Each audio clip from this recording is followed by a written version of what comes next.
First, I'll say welcome to my fellow plant propagators, and I missed last year's meeting, and obviously we're all missing this year's meeting except by Zoom, which is probably not the way to conduct business. I have listened to various podcasts on my computer, and I thought I'd shoot myself. So hopefully you don't have guns when you're listening to this, and we'll go from there.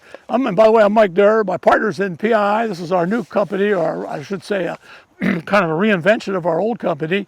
It's called Premier Introductions Incorporated. We wanted to keep the PII. We like that kind of pi symbol. And we started January 1. We sold our company originally to Bailey and closed the deal, I think it was 5 years ago. I know it was 5 years ago. Had a non-compete, couldn't do much of anything, no hybridizing anything. We still grow plants and source seed or whatever. But what you're looking at in front of you and behind you, and as we go through today and take a few photos here and there, it's all it's all open pollinated seed. This year we made a ton of controlled crosses. We've already collected seed. We still have more in our little propagation house over here. As the seed matures, we collect the hydrangea seed and whatever else we happen to be breeding. But what you're looking at is pretty amazing. If you have a good mama, a good maternal parent, and every breeder out there from Tom Rainey to Tim Wood at Spring Meadow to wherever in the world knows that open pollinated material can be great, but you got to know what you're looking for. And our goals are, hydrangeas are still the big issue. I just got printed out this morning, actually, the new, at least the hydrangea section from the new Spring Meadow 2021 catalog. And I counted 7 new ones. And some of them I can't tell if they're just a rename of old ones. It seems like they might be. But the fact that they don't quit, there's 12 pages of hydrangeas here. And I wrote down numbers. There's 12 paniculata and 11 macrophylla. And what's happened over the last, I'd say 5 to 10 years, is that paniculata jumped and jumped and jumped. And I'll give you an example. Tom Demeline, president of Willowway Nursery, said they sell about 280,000 hydrangeas a year. Macrophyllas were in the 50s, paniculatas were in the 40%, and take you even down a little lower on the things, so things like serrata were 0.7%.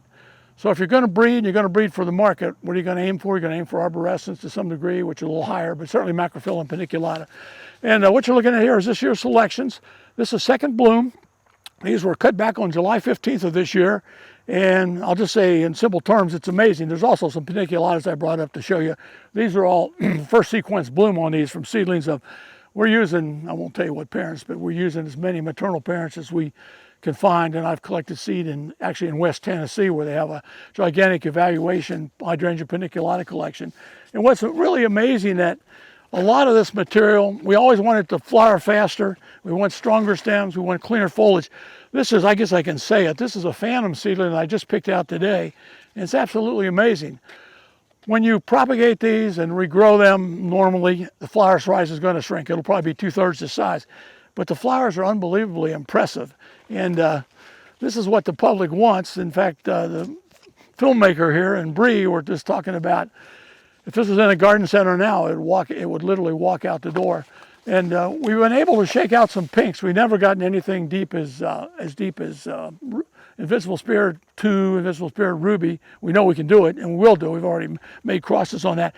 But what I like about what you're looking at, and again, I'm not going to tell you the parent, is, and this is something we really shoot for, the two, Jeff Beasley, my partner, and Mark Griffith are both growers, both either own nurseries. Still, Jeff just went back in business, and Jeff's always looking at the root system. And I've looked at enough arborescens over the years where you lift them up out of a container and half the root ball falls away. So we've been able to get great root systems on some of these, and this is a classic of, we bred these things for strong stems back in, this is a 10 gallon or a 7 gallons heavy, back in 2008, 9, 10, 11, and we threw them all away. We never came up with anything what we thought was better than Annabelle. Well, a bunch of them, many landed in the Dirr garden, which you may see on this video tomorrow, I don't know. But there's one that lasted, and this was the one that my wife came in, many of you know Bonnie, you know Bonnie anyway. She comes and said, Mike, there's a plant in that front bed that looks great. It's got big flowers on it. It's dark green foliage and it isn't dead. So obviously I got cuttings, and we've been looking at this thing for the last several years. This is the cut back again. So July 15th, this is rebloom. But if the camera's picking this up or any kind of close up, I mean, it is a dark green. It is the darkest green, the most lustrous sheen I've seen on an arborescens. And again, great root systems, easy to propagate, and certainly easy to grow. So we're hopeful. By the way, I know I'm talking to propagators. We're not supposed to talk business, but this is business. I'm out here and you're there and you want to succeed and we want to succeed. This stuff is all open season. There's anybody that wants to visit us and talk to us and is not afraid of COVID, maybe next year, 2021, we'd love to have you here. We're show and tell. We're, as I mentioned earlier, to the photographer, we're equal opportunity breeders. We go A to Z, and the door is open to anyone who is remotely interested and wants to work out a relationship for the future. We're in the hydrangea, largely hydrangea macrophylla and serratus now. We were looking at arborescens and paniculata. And macrophylla, as I mentioned, is still the largest seller. And every time you pose the question to a potential licensee that you've got a new hydrangea macrophylla, the first question they ask you is, does it rebloom? Does it rebloom? They don't ask it once, they ask you 10 times, and they want proof that it actually does that. So if you're breeding, I know Tom Rainey and anybody else involved in breeding, certainly Spring Meadow, if you look at their new catalog, you'll see rebloom, rebloom, rebloom, rebloom. We've been working on, we're probably the first actually, in fact we started at UGA back in the late 90s and have moved on through, and as many of you know, we work with Bailey, and they've got Summer Crushes, our latest, Bloomstruck, etc., Twist and Shout, Blushing Bride, those all came from either UGA or from Plant Introductions Breeding. What I'm showing you today are, I couldn't do any breeding in the last 5 years, but that doesn't mean I can't keep my eyes open and travel. And most of you are familiar, you walk your nursery every day, you see branch sports. Well, this is a mophead sport of Twist and Shout, and many of you grow it. It's loose, it's lanky, it's a best rebloomer. It blooms a month quicker than the traditional Endless Summer, Oak Hill, Pennymac, David Ramsey, Decatur Blue, which were the original rebloomers. Deeper flower color, as you'll probably be able to see later on. Relatively clean foliage. Again, October 5th, and you're looking at foliage that isn't full of Cercospora. And there's buds coming from the top, and you can see some of the stems here. So this was a real find. My wife and I were together. I'm not going to tell you where we found it. We found it, we propagated it, we got permission. Propagated it, built it up, and is now licensed to both Greenleaf Nursery and to the Synergy Group. And Synergy Group is more or less a consortium of northern nurseries, Over the Vest, Pride's Corner, Willow Ways, and their shared nursery in Canada, and Saunders Brothers, who obviously is in our southern region. So I like what I see here. We've had it since 2017, so 4 years, and it's still popping. We have another new one. It isn't out here. This is called Rock and Roll. It's been patented. Patent's approved. We're all complete with that. I have another one called Azure Skies, which is an Endless Summer look-alike, except it reblooms more heavily. Good foliage, early bloom, heavy bloom, and that's been patented too as Azure Skies, trademark Azure Skies. And then one that's kind of in the annals of history has been lost. It came from England originally. It's called Green Mantle. Lost to England, went to Australia, brought back to New England by Mal Condon, who's curator of the hydrangea collection on Cape Cod at Heritage Gardens. We got it. It has a pink and a green kind of mottled froggy kind of inflorescence. Thick sepals, compact. It does get Cercospora. It's relatively clean compared to many things that I'll show you in a second. And good fall color, excellent fall color. And the flowers hold and hold and hold and hold. It is not a rebloomer. The other two I mentioned, Azure Skies and Rock and Roll, are potent rebloomers. But you can see now, just pulled out of our trenches back here under our shade cloth, it's still looking good. It's a good way to put it. And when people see it in flower, they go, wow, wow, wow. We've had a lot of visitors look at this. This was been around for, actually, this was found, I think, and I got to remember the dates, so I think it was found in the 50s, 40s or 50s, by the fellow in England, and then just kind of moved around. They said it was a sport of Goliath. DNA was done on this. It is not a sport of Goliath, on and on. At the same time, I was talking about leaf spot before. This is Cercospora on White Wave. This is a 1900 to 1910 hybrid from Lemoyne or Moulier, I'm not sure which one. Beautiful white lace cap. However, it looks like a leopard in terms of the foliage, and it's just ugly as sin. And we have worked on our breeding here, and we don't have it all right either, but we continue to hammer away. And if you can see this, and close up at all, for clean foliage. And so these are seedlings from this year selected for foliage. Also as soon as we see a flower bud on a seedling, we grab it. This is a mophead. You can look at one and tell pretty quickly. Pretty red stems, glossy dark green foliage, and who knows if it's going to be any good. I don't know if it's going to be any good, but I know it's a heck of a lot better than White Wave that I'm looking at here. And then possibly one of the more exciting things is Spring Meadow figured it out a long time ago. I was in Iowa at a conference in February, a tree conference. Tim Wood was there from Spring Meadow. And we were talking about where breeding is going to go in hydrangeas, and he said there's only one way to go. you got to integrate other species, serrata, scandens, luteovenosa, angustipedala, into macrophylla. Macrophyllas are we're in a cul-de-sac as far as breeding. We're chasing our tail, and we're not going to get anywhere unless we move new genes into the genome of these hybrids. And here's a perfect example. I got two sources of wild collected material from South Korea, North Korea. They survived minus 30, listen to this, minus 30 Fahrenheit. I won't tell you where in hell they came from. This is my first generation seedling from one of the minus 30 parents. And the only reason I selected it because of the fall color. And the second reason is it's clean as a whistle. It's amazing. So this is straight serrated. We've already incorporated this into every macrophylla we could get our hands on that was a rebloomer. This is not a rebloomer. It's a pink lace cap. It's very, very pretty. But are you going to sell a serrata? And I gave you numbers for serrata from Willoway, 0.7%. You're going to go broke if you try to do it. But the fact is, the future sits or resides in this genotype that you're looking at here, Hydrangeas serrata from Korea, both North and South Korea. And then lastly on macrophyllas, and by now you're probably asleep in your chair, or you've had 5 beers and you've fallen out of your chair. But we're also working with hopefully color types, and we have yellow and we have purple. And we get a lot of response from these. The problem is we can't get reblooming into them. We've made crosses with the purple. We have not made crosses with the yellow. But I won't tell you what the parentage is on this, but it's quite interesting. It's compact. That's a 1-year seedling, and it has held its color through this summer, which hasn't been the hottest on record, but still hot enough. And then the purple ones, we have tons of these. Bailey Nursery's also got a bunch of these. They got better ones. And genetics started at UGA on these. We call them Lilacina. This is red leaf Lilacina. And we got hundreds, maybe thousands of seedlings out here, and we've been slowly picking the best. But we've only had 2 that have flower buds, and if we could get a mop pad with purple foliage and a rebloomer on this genetic plant or this makeup, we'd be off and running. So that's kind of the macrophylla story quickly without boring you too badly. To try to produce something different, these are seedlings of one called Irish Lace, which is a hybrid we made. Look at that little baby. No flowers, of course. We made Irish Lace is a white with green, kind of white and green sepals. Flowers at every node. So I got a bunch of open pollinated seed, and this is all open pollinated seed. We bred this back in, actually Josh Cardos did this back in 2005-06 at UGA, and we just kind of carried the plant through. Cold hardy. Irish Lace is the name. It's Lady in Red times Angustipedala, and these are seedlings, and we got them about 6 inches tall.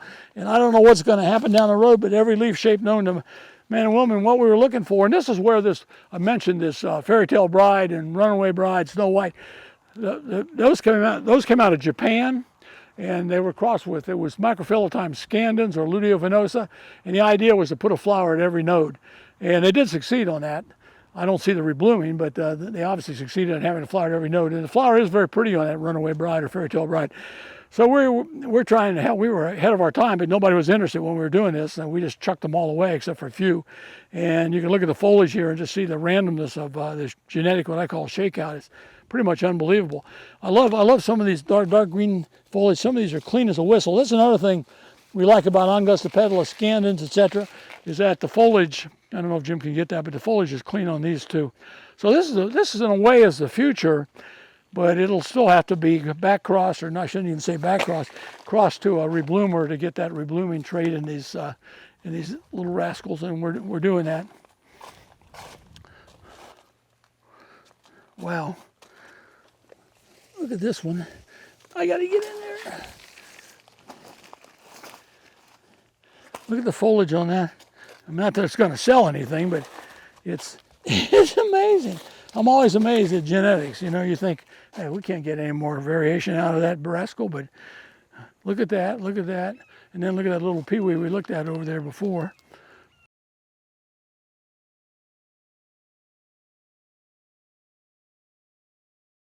Hey, we're in a different pea patch at PII. This is kind of a mini collection of distillium. And these are all seedlings that actually, these belong to the university. My son's done a little breeding. Matt's got about 10, 12 patents now. And they work with licensed material, McCorkle, the Greenleaf.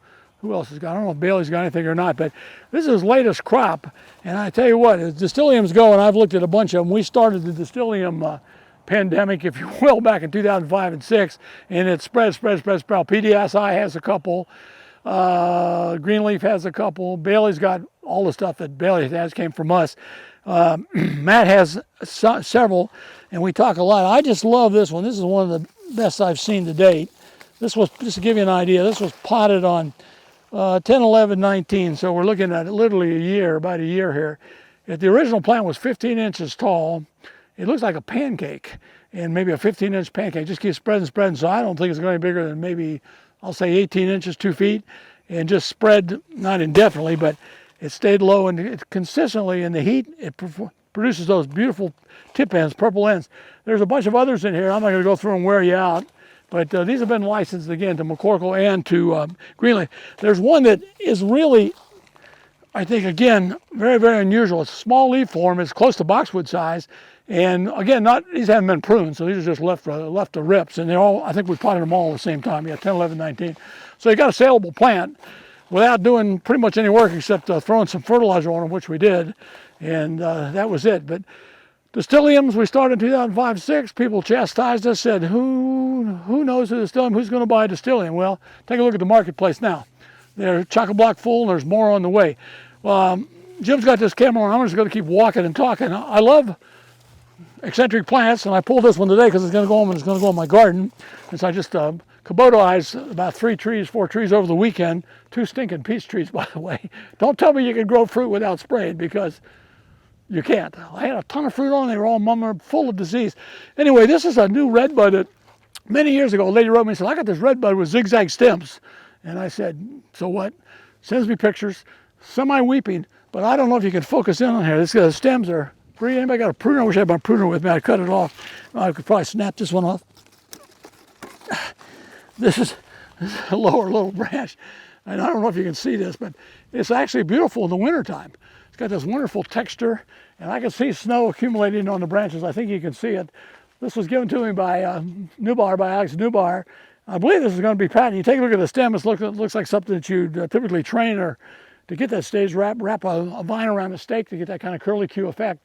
It is pink flowered, and I was thinking about it this morning. I pulled this out for show and tell. I just wondered if any kind of seedling population out of this would yield anything like this. And it's probably going to be a recessive trait, so you'd have to go through a couple generations to get there.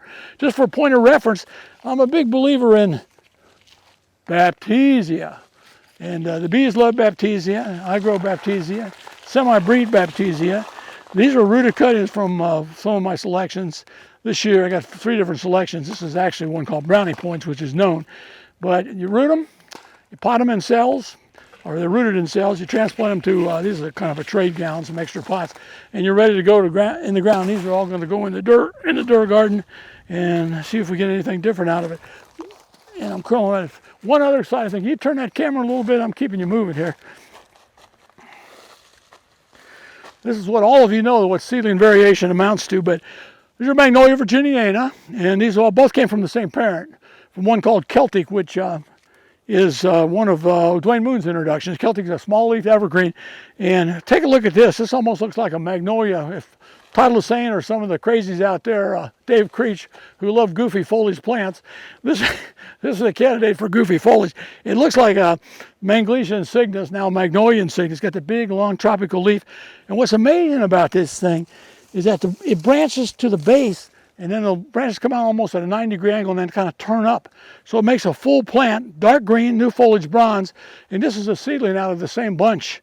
And I don't get too excited about that. So as I said, it doesn't take too many seedlings to produce something that's kind of unique.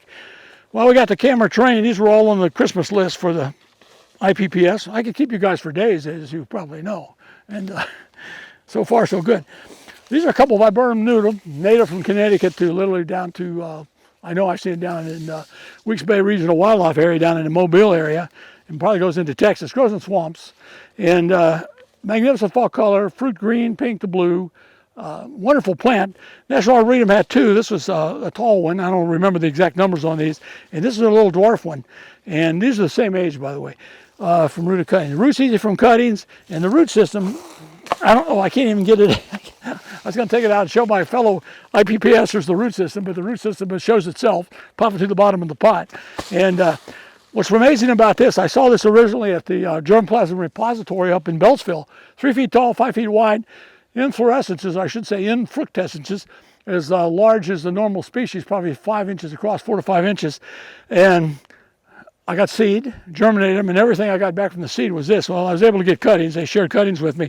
They haven't released this yet, but I put five of these in daughter Katie's new house, her garden, and it's beautiful. And I know it's deciduous, but you got fall color, you got flower, you got tight stems, and it's something different. You know, it's not another boxwood, it's not another Ilex crenata, another vomitoria, and you got seasonality with this. It's just absolutely beautiful. So Viburnum nudum, a dwarf one, U.S. National Arboretum, and a tall one, both under number. And I talked to Richard Olson about whether they're going to release it, and it might be coming. They don't move as fast as we do in this part of the world. This is, I don't know if we need this or not, but these are seedlings we dug up. I think we need some upright evergreens that could be used for screening in the southeast. And these came out of Juniperus virginiana glauca compacta. The seedlings are 3 years old.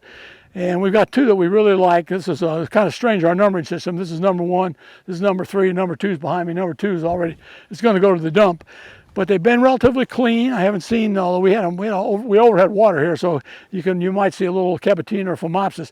But they've rooted well, and we got a population of cuttings here already. I think almost close to 100% rooting. Of course, they were juvenile when I took the cuttings last year. But we're thinking about these going. Bailey Bailey Nursery.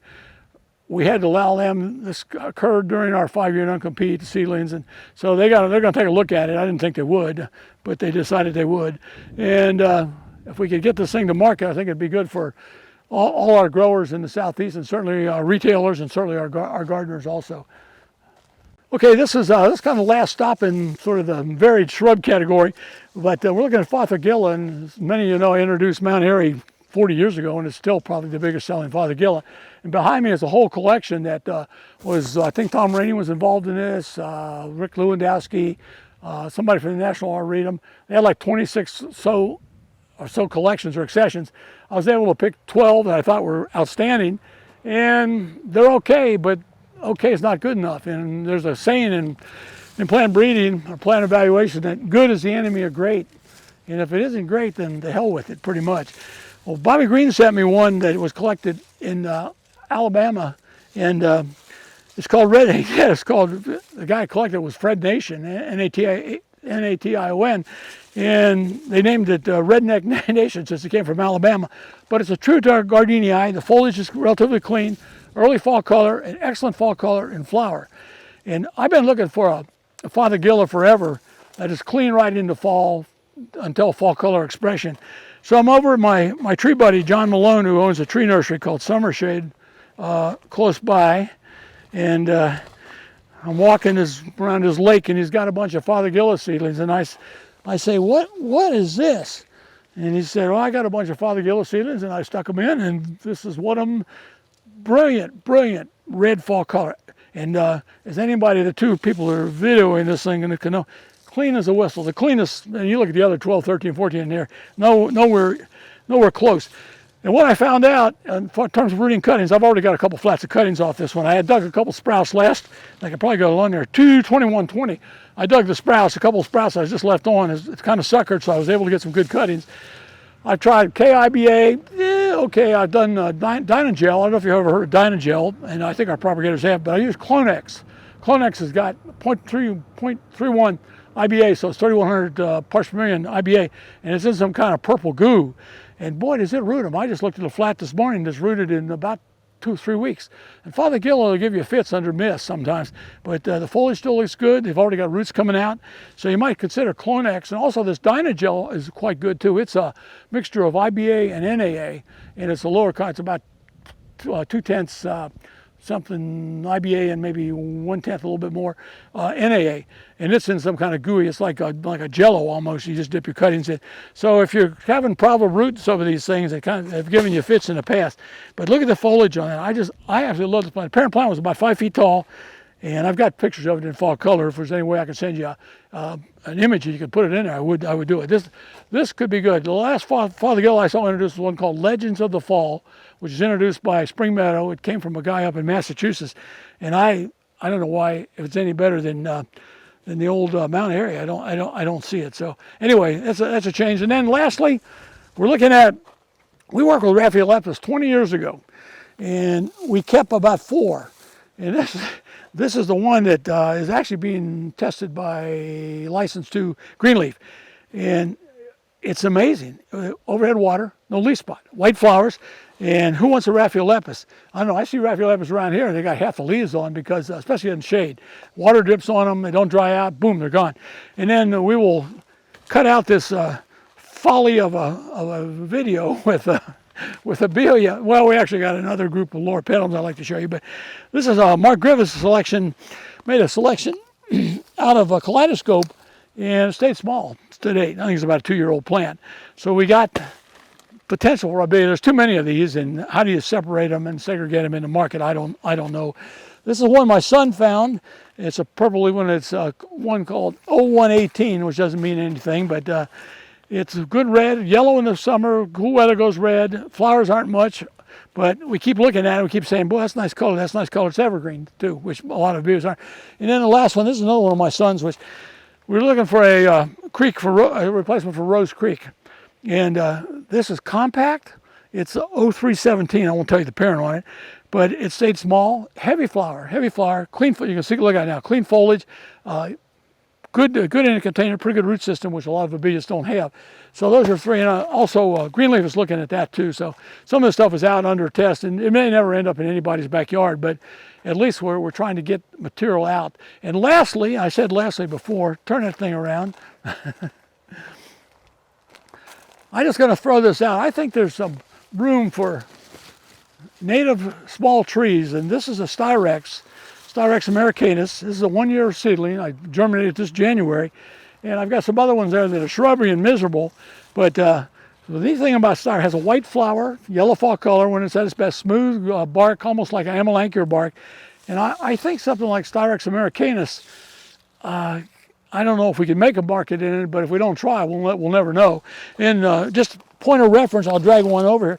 I rooted those this year. I just transplanted them last week. Easy to root from cuttings, and this is one, some Styrex will not overwinter very well. This is one Styrex that will. So might be something to think about, some small native trees, or in general, you know, somebody says, well, you're not working on natives. Well, what's arborescens? Okay, this is Ilex glabra, and Ilex glabra, as many of you know, it runs from Nova Scotia to Texas, or excuse me, to Florida to Texas, never more than about 100 miles from the ocean, almost always in wet soil areas. And I've had evaluations of Ilex glabra, Denson, Nigro, Shamrock, and they all get leggy. Well, the new ones that came out from Spring Meadow, I've not grown Strongbox, I've grown Gembox. Gembox was advertised like 2 to 3 feet by 2 to 3 feet. Well, that's not true. It's upright and it's leggy. Well, this is one that Jack Alexander collected about 12 different accessions from Peggy's Cove, Nova Scotia. So it's been hardy to Boston and beyond. It's held its leaves. I've had it in the garden, in the Dirr garden, since 2013, and we just stuck this out 2 years ago here. And I just pruned off a few little loose shoots here. But the thing that's pretty amazing about it, it holds its foliage right down to the ground. And good, it's a female and has heavy flower. Might be good bee pasture for anybody that's in the bee business, because they use Ilex glabra for gallberry honey. But I really think this will be probably 3 feet by maybe 5 feet when it's mature. Jack's wife wants the name Forever Emerald on it. And Peggy's Cove might even be a better name. Whatever it shakes out to be, I don't know. But several of the northern growers, the Synergy guys, particularly Pride's Corner and some of them, Tom Demeline at Willoway, are very excited about this. So we might actually have the first Ilex glabra that holds its leaves to the ground. And you got a plant that, especially up north where you can't grow Crenata, you can't grow Vomitoria, broadleaf evergreens are limited. This might be a real good fill-in. And certainly our growers, because I didn't grow it, and many of you, I know May, for example, ships a lot of stuff to Richard May and his nursery, his family, ship a lot of stuff to Long Island. So this is the kind of plant we grow faster, and we get it up on that eastern seaboard. And Bonnie and I are in Maine, we're in New England all the time. We got flushed out this year by the COVID-19, but you know, we're on, give you a count, we're on the Bowdoin College campus in Brunswick, Maine. What do I see? Ilex glabra. I'm on the University of Maine, minus 30 degrees Fahrenheit. What do I see? Ilex glabra. So there's a market for this, and I don't think, except for Spring Meadow, who obviously thought it through and said, hey, we could use some better Ilex glabra. This is the best, and I don't get anything out of it. Mark and I have helped this guy. We got him, you know, I think he gets 30-cent royalty. We usually get 10 cents or something, but We tried to get, we knew about the plant, nobody ever picked up on it. We said, hey, this is a good plant, it'll go. And as soon as I think Price Corner, I think Mark Salou saw this thing, he jumped on it and bought 5,000 liners. For some reason, I think Mark sold all those liners. So the industry knows we need it, and obviously the response has been, hey, we'll pay the freight and see if we can get going on this. So good plant, not well known, has a future. We're looking at Loropetalum chinense variety rubrum, and these are seedlings out of, again, I'm not going to tell you what the maternal parent is, but we still think there's a opportunity for better Loropetalum, and that's kind of been proven. Along came Crimson Fire, then along came Purple Daydream. I know Spring Meadow had 5 or 6. I don't know how they've done, but Crimson Fire, I don't know if Mark's totally caught up with production, and I think Purple Daydream is also very, very good. So we grew there's about 300 seedlings. We probably threw 100 away. There might be 200 left here. We picked the best. We shifted them to containers. We've put extension numbers on. We got cuttings. We got rooted cuttings. And I look at these. I'm out here. I usually work for 4 or 5 hours Monday, Wednesday, Friday. Get out in the morning and work till a little bit after, maybe 1 o'clock, 2 o'clock, go home. But I get to see these things more often than my partners. Jeff's once a week, and Mark's back and forth a lot. But what you see with time is that a lot of these were, this batch over here that looks purple now, they were green, purple, and not very attractive. The early selections we made were far superior, and since we got the cold weather, this stuff has really kicked in. And I mean, this is number 2. Look at that foliage on that. It is black purple. I mean, it's phenomenal. And we're hoping these stay lower than, I'm sure you know, Crimson Fire and Purple Daydream are kind of 3 to 4, in fact, 3 to 4 foot range. So we're looking for, again, that sort of pancake spreading one. Maybe like, what is that little pixie, petite purple pixie. But we want something that will live and grow and make it easy for the producer. So these are not yet fully 1-year-old seedlings. This is first year. Cuttings have been taken, they've been rooted. We use that, I think it's called Performa, that little peat sort of cube. It's worked very well in these. Mark has kind of gone over to that rather than normal, what you call bark media or peat perlite media or whatever. But this was our first selection. We thought this was the best. And we have not seen a flower on any of these, so next year we will look for flowers. But we jumped on these, there's 26 here. And you might say 26 is too many. There's no doubt it's too many. But you can see the color, and I think for the average customer, they're all good. But are they going to be growable? Are they going to fill a 3-gallon container fast enough for our industry people? I don't know, but we're going to find out. We'll find out next year. All these are cuttings that are already rooted in the greenhouse. We'll be potted up, and we'll take a look at them in production next year. Well, I'd like to thank you for number 1, putting up with me, and number 2, listening to sort of a garbled voice here, an old man's voice, kind of show you the joys of plants, or sharing. I like to say sharing the joys of plants. I think we're all in this for the same reason, that number 1, we got to feed our families, but we all love it. We're particularly inspired by plants. And if there's anything my colleague Armitage ever said that I thought made sense, was that what we produce, what we do, we nourish people's souls, and I truly believe that. And I think there's no place like a garden as a sanctuary, just a restful place, a peaceful place, certainly a spiritual place, on and on and on. So keep up the good work. I hope you'll see more and better plants as you go through your series of videos. But you're welcome to visit us. I think Mark, Jeff, and I invite you in 2021 if a pandemic comes down. If not, as soon as possible, because seeing is believing, and smelling and touching and caressing, and seeing the potential to make millions of dollars off premier introductions plants. Thank you.